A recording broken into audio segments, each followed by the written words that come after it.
لو انت فتاة وتريد العمل في المملكة العربية السعودية تقدري تستخدمي تطبيق وصليني.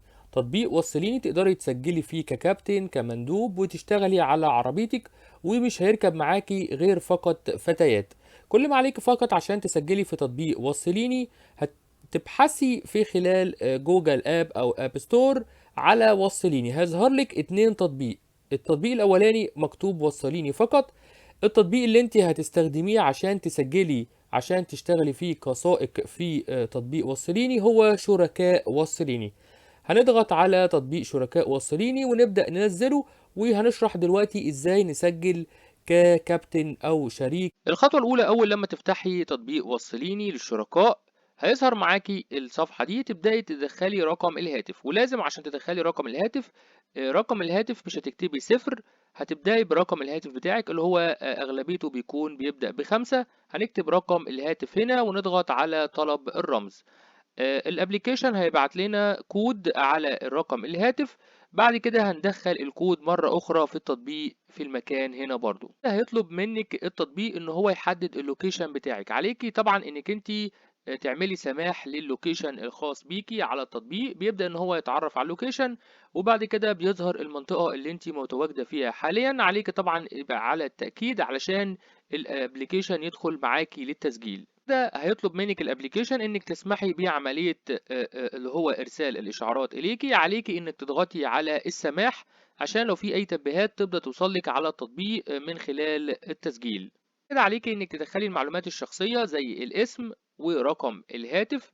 بعد كده رخصة القيادة اللي هو رقم رخصة القيادة بتاعتك أو رخصة السائق.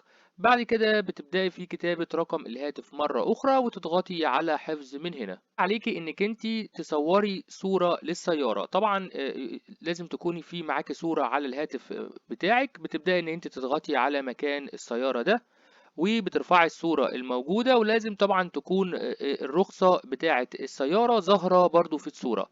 عليك طبعا هنا تختاري نوع الطراز واللون ايه، سنة الموديل بتاع السيارة، ورقم لوحة السيارة ورقم اللوحة. رقم لوحة السيارة اللي هو بيكون بالأرقام وتكتبيه بالإنجليش، ورقم الروحة اللي هو برضو بيتكتب بالإنجليش في المكان ده.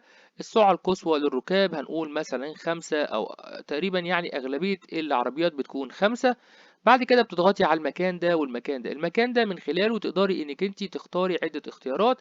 يعني مثلا هل انت تسمحين بركوب الكلاب او القطط او زي على سبيل المثال، او مثلا هل انت عندك في السيارة عربية للطفل زي مثلا اللي هي اللي بيتم الوضع فيها الطفل.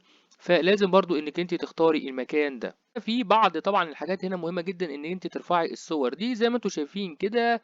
هنا بيقول لك درايفر لايسنس، لازم انك انت ترفعي او تصوري رخصة القيادة بتاعتك.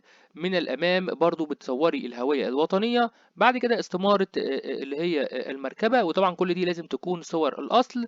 بعد كده صورة تأمين المركبة بتبدأ انك ترفعيها. بعد كده رقم الهوية الخاصة فيكي وتاريخ الميلاد. بالنسبة لتاريخ الميلاد بتكتبيه ب اللي هو التاريخ الهجري. عليك انك تكتبي الاول حاجة اللي هو اليوم. هي على سبيل المثال مثلا انت مواليد 5 يبقى تكتبي 05. بعد كده بتكتبي شرطة. بعد كده الشهر مثلا انت مواليد شهر محرم يبقى 01.